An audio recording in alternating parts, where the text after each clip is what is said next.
With Russell Real Estate, and today I wanted to make a quick market update video. So we're now in May of 2023, and I just wanted to basically show what's going on in Northeast Ohio.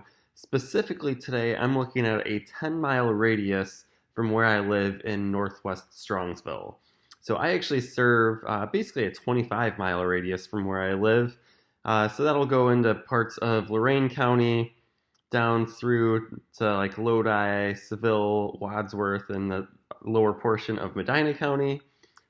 The northwest side of Summit County, so I'll hit parts of Akron, through Cuyahoga Falls, Stowe, Hudson, so on and so forth. Then I basically go all the way up to basically Euclid right here. But this video is specifically for this blue shaded area, which is a 10-mile radius from where I'm currently sitting right now.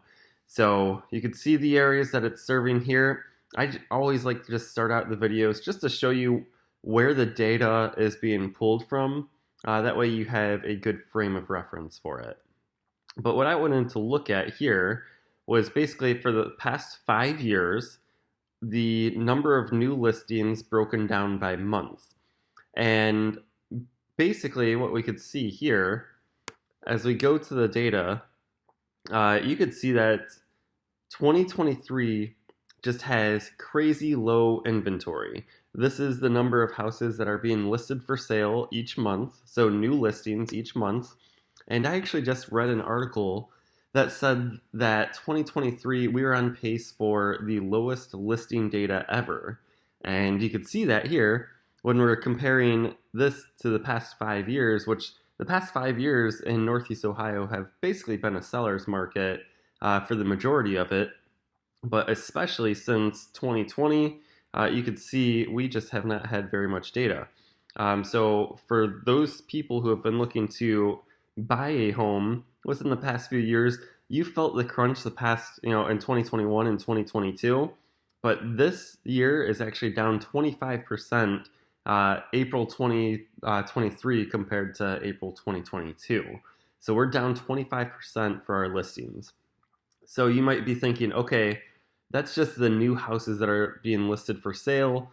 Our houses hanging around longer though, and they're just not selling as quickly because, after the shutdown in 2020, we had crazy low interest rates for most of 2020, all of 2021, and then the beginning or first part of 2022.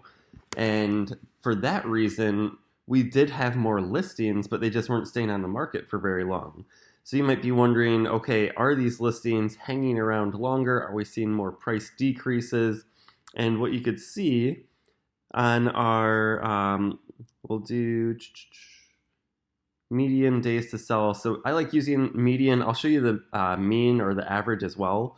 But the median just means half of all listings.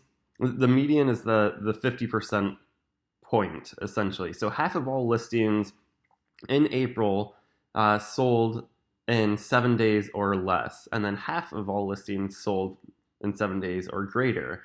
So this just tells us, okay, say there were 600 homes that sold in April, 300 of them sold in less than a week, and 300 of them sold in greater than a week. So that's the median. If we look at the average or the mean, you could see that we're really not too far off from 2021 and 2022, and we are still selling quicker than 2020, 2019, and 2018. So this is pretty comparable to what we saw the past couple of years here. And the only thing is, so we're selling essentially just as quickly. So I'll just go back to that median days to sell. So we're essentially selling about as quickly as we were in 2021. And you can see that things really ramp up here in Northeast Ohio.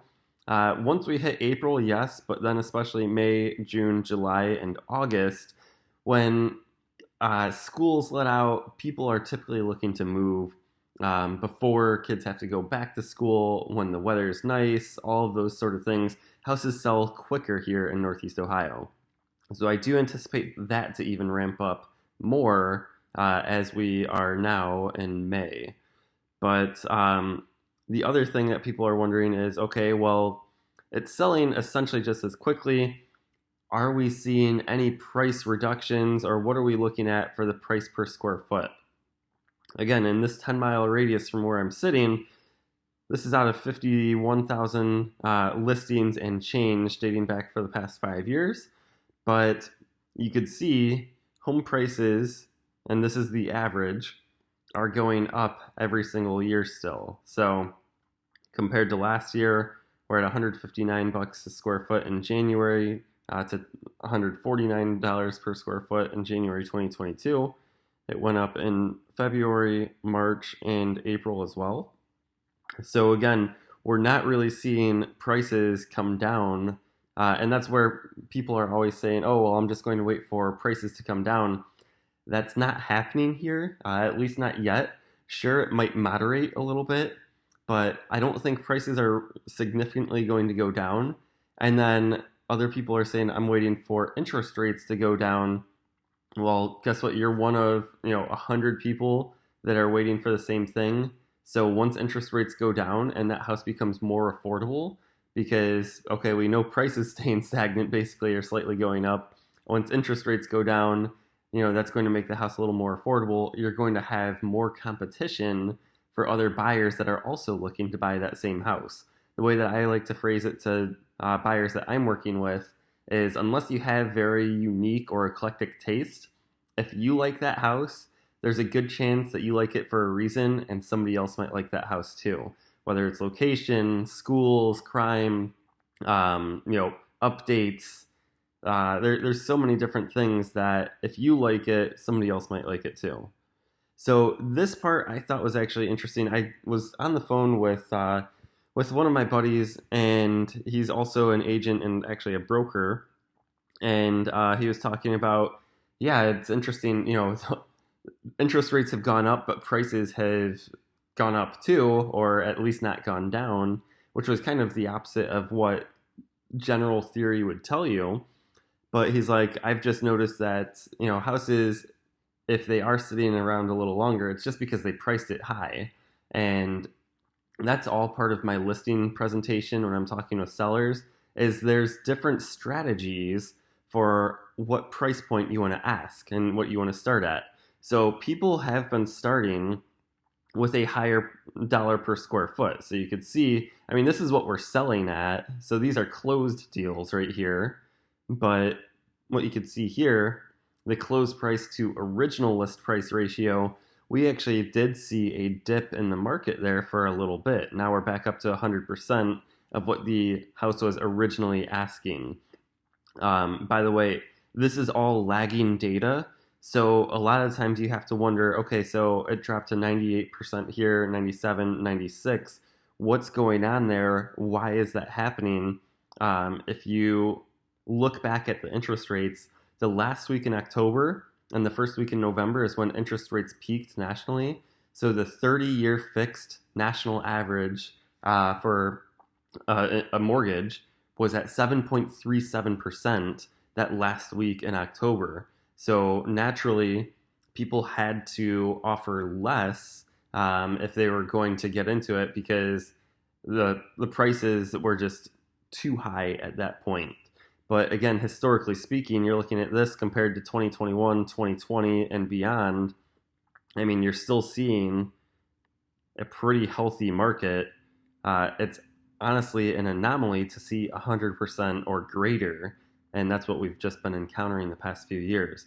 But that's just the original list price. So that's a seller who's hoping for that needle in a haystack buyer. Sometimes they have to decrease the price, and when it actually ends up going under contract, that's what we call the list price, the updated or adjusted list price. So say it was on the market initially for $300,000, sat on the market for 2 weeks, they dropped it to $285,000, goes under contract and closes at $285,000. Well, that's where you see that 100% right here. So that's just an example, but you could see typically whatever the home is listed for, it does end up closing pretty close to that in our market. And then the last thing that I just wanted to show you here, well, actually, I'll show you a couple of other things. People, a lot of times the dollar per square foot doesn't necessarily equate because you're like, well, how big is the house? So this is showing you right here the median. Again, that's the 50% of all houses sold for $230,000 or less, and then 50% sold for above that number. And that was, again, you're looking at 2023 data. We did have a slight decrease in February of 2023 compared to February 2022, but then that jumped back up in March and in April. And then if we're looking at the average price priced home, and this could be affected a little more greatly. That's why I like using median, because say you had a $2 million home that sold in April this year. Well, that could drive that average price up. We do have enough listings, though, that it looks like it's not too different than the median here. So we're seeing 262,000 for that right there. And it's interesting to see the average price home. If you remember the median, it went down in February, but not in March. In this case, February 2023 was actually greater than February 2022. And then March was $3,000 less than 2022. So those were the only other things I wanted to show you, with the exception of months of inventory. This is a statistic that agents use to gauge if it's going to be a buyer's market, seller's market, or neutral market. So most agents will say 4 to 6 months of inventory is going to be considered a neutral market. Anything 3 months or less is going to be considered a seller's market, and anything basically 7 months or greater is a buyer's market, meaning buyers have way more leverage in that case. So you can see we are firmly entrenched in a seller's market here in Northeast Ohio. And if I actually go back 10 years here, you could see the difference here just as we get further and further away, slowly. But you could see in 2013, it was mostly a buyer's market. And then it started slowly shifting as you could see the years progressing from a buyer's market to a neutral market to finally, starting in 2016, 17, and beyond, it was essentially sellers were getting pretty close to what they were asking, and they could dictate the terms because there were more buyers than there were sellers looking to purchase at that point. So that's the data. Again, that's just for a select area. So 10 miles from my browser location currently. And I do serve all of Northeast Ohio, primarily the Cleveland to Medina to Akron areas, and I do some in Lorain County as well. So if you have any questions, if you're looking to buy, sell, or invest, or if you have just general questions about the market, feel free to reach out to me. I'd be more than happy to have a conversation with you, whether online or offline, and we can go from there. Thanks, and have a great day.